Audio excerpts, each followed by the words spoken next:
Good morning. Good morning. Happy Thursday. Cheers to Thursday. Here we are. Super excited. We got lots of stuff planned to talk about this morning.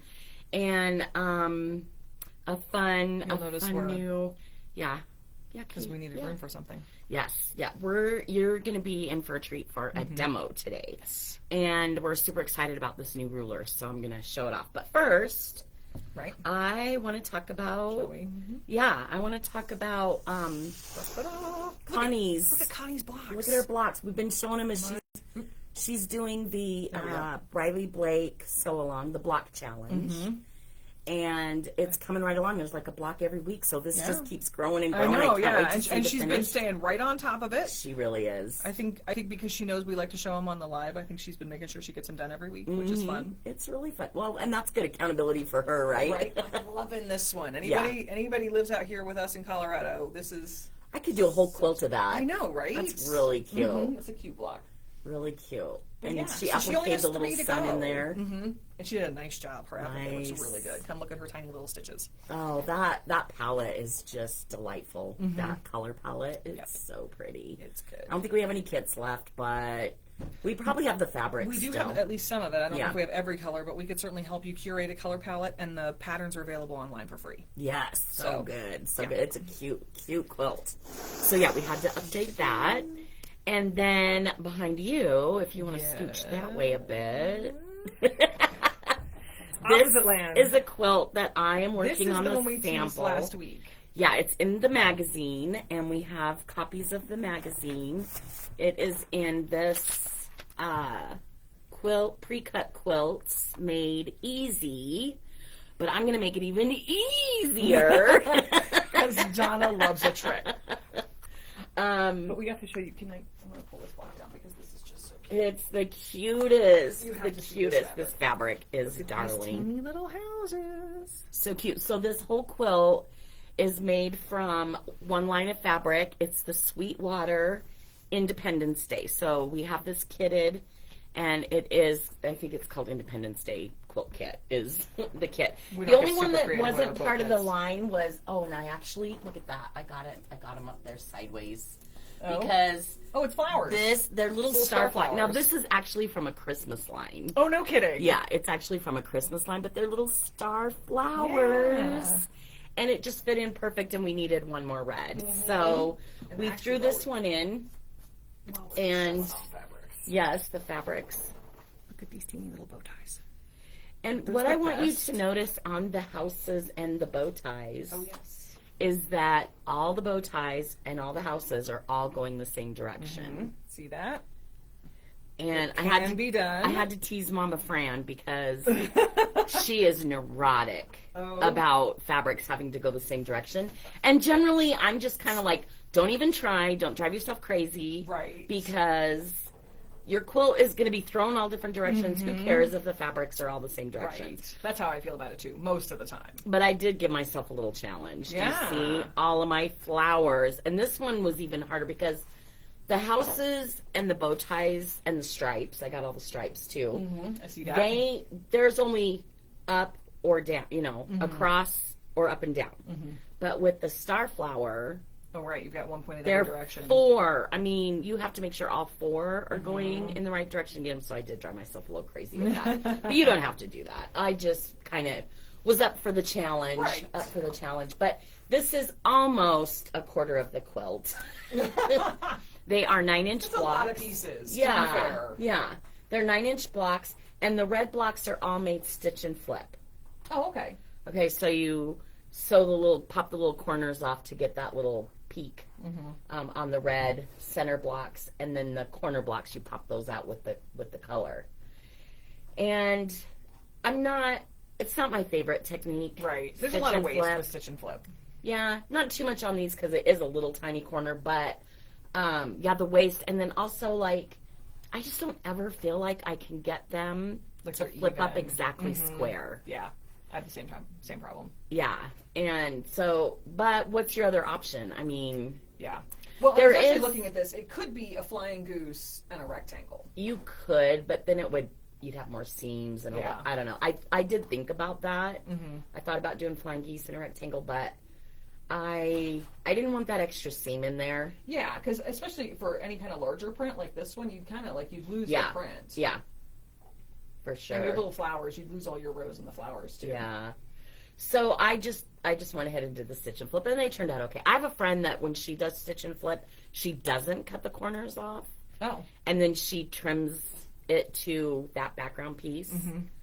So if the corner goes over a little bit, she'll just trim that down. Yeah. Or if it's not quite to the edge, she still has that piece behind it for her accuracy okay, of, piecing the blocks together. So that's another, that's another way to do it. And the other thing I don't like about stitch and flip is when you have to make them come together, like this seam come together with that seam. Oh, like if you did, if this had to line up right there. Yeah, that can be really tricky. So that's kind of another thing I don't love about stitch and flips. Yeah. But I do like the look of it, and there's a lot of it. Yeah. I mean, there's a lot of especially things. Like I had that sampler that was all the different, like it was like real time shapes. It was like acorns and ice skates and things, and like you could make a lot of stitch and flip. You could make like actual objects with stitch and flip that would be really hard to do with other kinds of piecing. Other than maybe paper piecing, but right? Yeah. So let us know how you feel about stitch and flip. Indeed. And if you have any good tips or tricks on doing stitch and flip, we would love to hear them. For sure. We love tips and tricks. Yes. All of them. So speaking of, getting away from doing stitch and flip, so in this pattern, I'm not sure you've actually showed the quilt. I haven't showed the whole quilt. Okay, here's... She teased it last week. There's the whole quilt. Da-da-da-da. Yeah. So, like I said, I almost have a quadrant pieced. It's 7 by 7, so I just have the 3 instead of 4, whatever. Yep. But this pattern designer is Wendy Shepherd, and she is amazing. She comes up with the cutest stuff. Yeah. Oh, the other thing I was going to say I love about this quilt is that these seams don't have to line up. Like where that, see how those are going to be off? Oh, yeah. So I don't have to worry about matching Yeah. those seams up. I like a pattern where you don't have to line up a seam. I do too. When you go to put rows together and so it's much easier if you've got that little bit of wiggle room. I'm super happy about that. But the only thing when I was looking over this pattern and the directions that I didn't like is that you'll be super surprised to hear this. She does do stitch and flip for the flying geese. And that is we're not a fan around here. Not a fan. Again, the waist. Yep. Right? I probably have especially flying geese because I probably have a half a yard of my background left over. Oh wow. That I didn't need to use because of the way I did my flying geese. Uh-huh. So if you've been around here for very long at all, you know that I like to make flying geese with just 2 squares. Right. And a fancy ruler. And a fancy ruler. Well, any kind of ruler to trim them up. But as I was looking at the pattern, okay, so this is the instruction sheet. If you've done Second Saturday, you've heard this. You have multiple this, times. yes. And if you if you haven't done Second Saturday and you don't have this, you can come in and pick up this handout because it'll work for making pretty much any flying geese unit. Now, it has to be the kind of flying geese that is exactly twice as wide as it is high. Oh, right. It does Subway tile style. Yeah, it does have to be that right measurement, finished size. So like a 1.5 by 3 inch. Right. It's 1.5 high by 3 inches wide. Yeah. So it does have to be that kind of a regular flying goose. A regular, yeah. Yeah, your typical whatever. So we've had this ultimate flying geese tool that we use a lot. We use it on Second Saturday. And it'll we always have this in stock. If you're like me and you're like, I don't need a ruler, and then you get to a quilt where you have 75 flying geese that you need to trim down. Well, it wouldn't be 75 because it needs to be divisible by 4. But anyway, you get the idea. Yeah. And you're like, oh no, I need the ruler. I need the ruler. Come get a ruler. It really helps with the precision too. It does. So this one does whole and half sizes. From you can do a 1/2 inch to 1 inch. Which I've done. That's tiny. That's a tiny flying goose. All this quilt that I spent all that time complaining about, that was the size of the flying geese. Really? Oh gosh, that's yeah. It's a tiny. And then all the way up to a 4x8. That's what you can do with this ruler. And this one's been around for a long time. We toot it all the time. We sell it. We sell these like all the time. But whole and half sizes. The whole and half sizes. Well, as I was looking at this pattern, these flying geese finish after they're sewn all the way into the quilt. They finish at 2¼ by 4½. So I'm like, oh, That's not a quilter's number. I can't use my flying goose ruler for that. But lo and behold, Oh they my gosh! just came out. Like literally, I just got it last week. They have now come out Which with. is why we weren't showing you this last week. She was waiting for I this was ruler it to come in. came last Friday. This is the Ultimate Flying Geese Tool 2. Number 2. The number 2. So this one does a 3/4 inch to a 1½ inch up to a 4½ by a 8½. Yeah, okay. So you can do no 4¼ by 8½. Sorry, you got to get that quarter. So this one, right. yeah. So this one only does the 1/4 to 3/4 inch. So like G is 3 3/4 by 7½. So it's still half as wide as it is long. But this one does sizes. the quarter sizes. I'm so excited. So this one does the number D, the letter D. The pattern. Yeah, that's Okay. my right in the middle there. The 2¼ by 4½, There you go. which is what these finish up at. So, it just depends on which ruler you need as to which size of the a ruler that you need. So actually, I'm going to catch us up on the comments because Kimberly asked a question. So good morning, Kimberly. Good morning. And Laura. And we're so glad to hear you like the Betsy Ross kit. I watched Donna plan that pattern, and it was super fun. And Kimberly, no, this is for the quilt behind us here, which we do have kitted in the store. Oh, right. Yeah. We were just saying that we do use this tool and make a lot of flying geese Right. in our mystery quilt. Yeah. But this is just for your flat out Any flying flying geese. geese. And the flying geese unit, maybe, let me show what that is, because maybe she's like, what is a flying goose?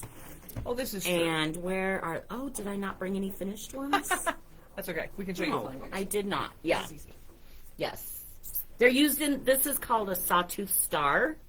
They They are used in lots of stars we're and talking different about combinations. this unit in particular. Yes. So it's these 3 pieces. 1, 2, 3. Yeah. So you have your big triangle in the center this is and your your 2 goose. little wings. And this is I think of it as the sky. The sky But or the okay. wings. I've heard them called both. Yeah. Yeah. So, and just depending on if sometimes your background is the sky or Right. wings, and sometimes the background is the goose. It just depends on Right. what On the kind layout of the block quilt. unit it's Actually, going in. this, I'm going to turn us again. This quilt over here is covered in flying geese. Yeah. So here's an example where this is the goose, and then the background is the wings or the sky. And do they have any? I think they're all that way in that. I think particular they are, quilt, yes. Looks like. Yeah. Yeah. But in our little sawtooth star over here, the background is the goose. Right. So here, goose in the background, and then those are the wings. So anyway, let me get on with showing you how. Now, in the ruler, it does give good instructions on even how to make flying geese. And it's a good no-waste method, too. But it uses 1 big square and 4 little squares. Yeah, this is what I tend to do. Although I will say my edges don't always land. I don't know what I'm doing wrong. Oh, okay.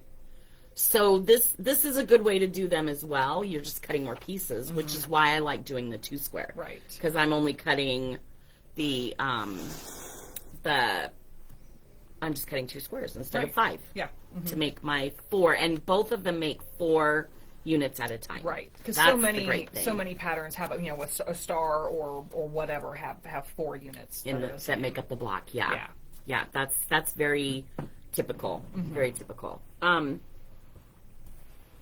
So on this paper that you're welcome to come in and pick up, our 2 square flying geese method instructions, there's a formula that tells you what size to cut your squares. So depending on, you have to know what is the finished size in my block going to be, the finished size. To that finished size, you're going to add 3 inches for your big triangles in the middle. Or no, those are for the wings because you need 2. Okay. Sorry. I don't know. I've never done this. Yeah. I got to get her on it. You know what? Honestly, when my mom first told me about how to do this, I was really resistant to do it because it just, till you really kind of get it down and get the hang of it, it's a little confusing. but it's so worth taking the time to learn to do it because you're just cutting 2 squares instead of 5. Okay, so you add 3 inches to what your wing square is going to be to your biggest number of your finished size. And like I said, it's on here. Right. It's on here. It's totally easy. And then you add 1.5 inches for your center triangle, which in this case is the background. So I have this block finishes again at 2 1/4 by 4 1/2. So I'm going to add 3 inches to the 4 1/2 for my wings. Okay, so that means this square is 7.5 inches. Okay. Okay, 4 1/2 plus 3 is 7.5. So that's my wings square, and this is the one that normally you would cut 4 little squares. Right. Okay. Yeah, yeah. And then my background square, which is my goose, the big, which again is a little confusing because these are your little triangles and this is your big triangle. Right. But you need twice as many. Right. So that's the way to kind of help that's the bigger square. So then this square, I'm just going to add 1.5 inches to my biggest finished side number, which was 4 1/2. So to 4 1/2, I'm going to add 1.5 inches, so this is 6. Okay. Okay. So I've got my 7.5 and my 6-inch square. Now what I'm going to do is I'm going to, where did all my, oh, you know what? I bet it's still in my bag. So it's okay. So on the little square, I'm going to draw with my magic wand. Maybe, will you check and see if it's in that little bag? The blue one. Yeah. So I know I stuck it in there. Oh, I think there's some little scissors in there too. There are. Anything else? You tell me. What do you need? You know, just bring the whole bag. Okay, so here's our little magic wand or the swizzle stick. So what I did was go corner to corner, draw that line. So actually, I only need it on this. So if you can see, this ruler has a little etch mark down the center. That's what I'm lining up right in the corners. And then you draw the line on both sides. And then you're going to stitch on that line. Okay? So And similar to making half square triangles, if that's a technique you're familiar with. Right. And I like to stitch just inside of that line. Thread like takes towards up the center. space. The We don't thread- think about it, but thread takes up space. Yes, thread takes up space. And plus, when you're drawing the line, you're on the Right, kind you're of the like outside outside. of that ruler, so you're not really right on it anyway. So anyway, stitch on down on both sides of those lines with just right inside the line.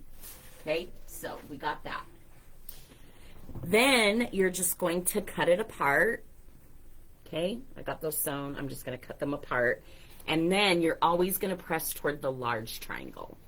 Right. Okay. And it feels weird because you kind of want to, it feels like you want to open this and press it that way. Right. But you don't. You want to actually put it on your ironing board this way. I always like to press and set my seam. That seems to make it a little flatter too. And then I'm going to fold this one up so that my seam is pressed toward the big triangle. Okay? So I'm going to do that on both Can I hang of these? the squares. Sure. So you can see this one here. I have them pressed toward the bigger triangle on both of those. Okay, and you're going to end up with 2, right? Because we cut down the middle, and you're going to end up with 2. Now we're going to put these together by lining up all of the outer edges. Okay? And Notice she did not say the seams. you are not, these seams are not going to nest. You know you did it right if you have these little bunny ears in the corner. Okay? So I think that tricks people up a lot because we're so used to when we line up like half square triangles and stuff that we match up those center seams and they want to do this. And then it's really off. So you're lining up all the outer edges and you can see that I've got them opposite. So I've got the background and the print in opposite corners. Okay, so the seams do not nest. And then again, I'm going to sew these two. I'm going to draw my lines corner to corner like a sew and stitch again right inside of that line. Okay, so Nancy says the fabric is pretty. it's very pretty. It is. This is the Sweetwater line of fabric called You said Independence Day? Independence Day. Yes. Okay, so once I get those cut apart, did I Are we do? missing one? No, but you know what? Let me have one of these.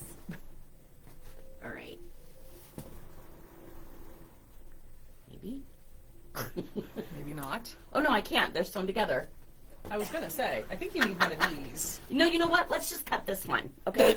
That's what I was going to do. Okay, so after you have this sewn together like this, now I'm going to just line up. Guess what? I saw a rotary cutter Was in that there bag, was there another ruler in there too? Mm-hmm.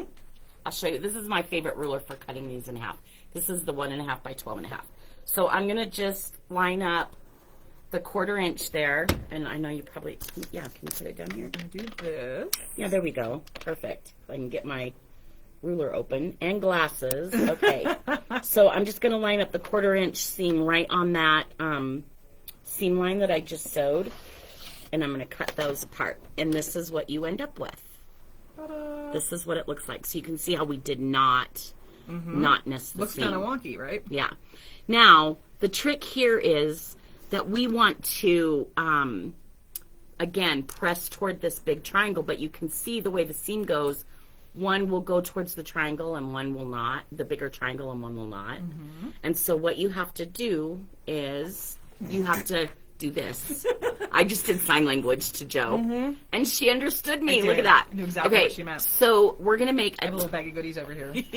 we're going to make a tiny little snip, right? See this seam on this side and this seam on this side? I'm going to make a tiny little cut right there up to my seam allowance. And don't panic if you go through the seam allowance, because that actually part is going to be waste. But you make that little bitty snip in the seam allowance there, so that now when I go to press this, I can press this side towards the big triangle, and then this side I can go down and press it towards the big triangle. Okay, so then you end up with, again, you're going to end up with 2 of them, and that's our 4 flying geese. Kind of. Kind of. They're in there. They're hiding. You never see them. They're camouflaged. I see a goose. They're kind of camouflaged. We don't have wings there. yet. Right, right. So again, like remember, our background pieces is the big triangle, right? We kind of already talked about that. Now here is where we're going to use the ruler to trim these exactly the size that we need. And the thing that I love about this, by doing this kind of oversized thing, and I think that's what those little ones, they're oversized Yeah, they're too, aren't supposed to be they? oversized. They're a little oversized. And so the glorious thing about that is now when I go to trim this, it's going to be the exact size that I need. I'm going to be exactly 1/4 inch away from my point, and exactly 1/4 inch away from the point in the corners as well. Okay, so let's put the camera back down there. Back down.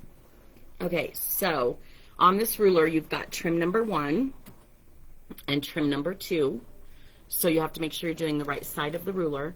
And again, you know what size your finished one's going to be, so you find that letter. This is the 2 1/4 by 4.5, which is letter D. So I'm going to find my D over here on trim number 1.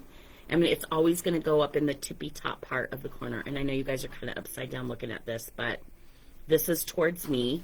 So I'm going to line up the D right in the point, and then all of the dash lines that come down from the D right along my dash lines of my goose. Okay, so this is trim number 1. I'm going to trim up the side, not going too far because I don't want to get into that one up there. But I got to go far enough to make sure I'm going to get the top of that done and then trim across the top. Okay, so that's trim number 1. Then we're going to trim this one in a minute, but right now we're just going to do our trim number 2 on that first one. So now I'm going to rotate the block around, and I'm going to rotate my ruler so that I have trim number 2 up here now. And now my D is down in the valley of my little point here. And I also have lines to line up my 2 1/4 by 4.5 right along here. So I want to make sure my D point is in the little valley and that the lines that come off of it are following my triangle in the center.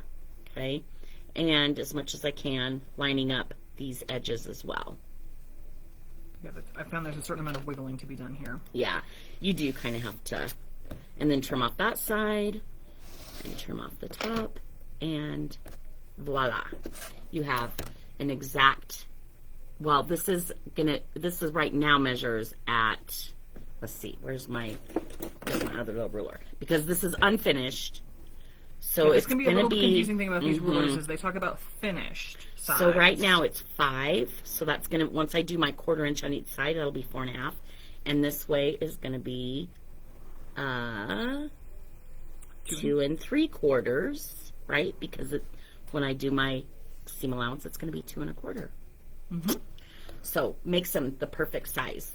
And then again, like I said, so then we'll trim this one, and we'll trim these 2, and we will end up with 4 flying geese, and that's all you need for that little block there.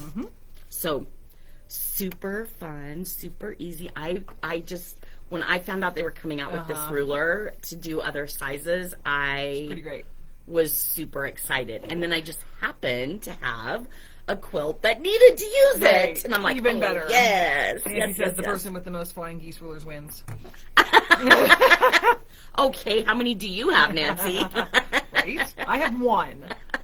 I have 2 now. You have 2 now. Well, no, I have more than that because I have a lot of block lock.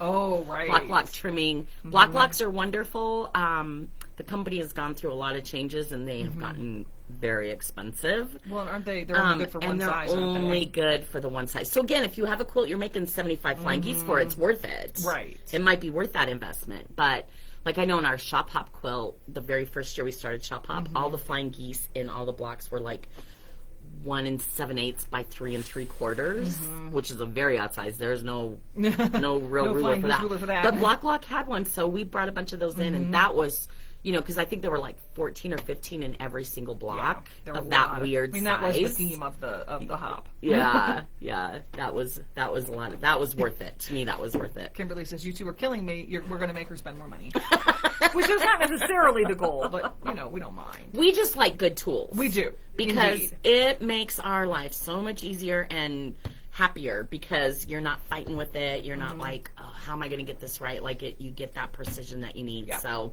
it's definitely worth it. If you find a quilt that's got flying geese and challenge yourself, and you can find your favorite way to make them. So, but if you're interested in giving ours a try, we have a free handout here in the store. You're welcome to come in and pick it up and give it a try. Yeah. So, yeah. Excellent. And coming up things, Shop Hop.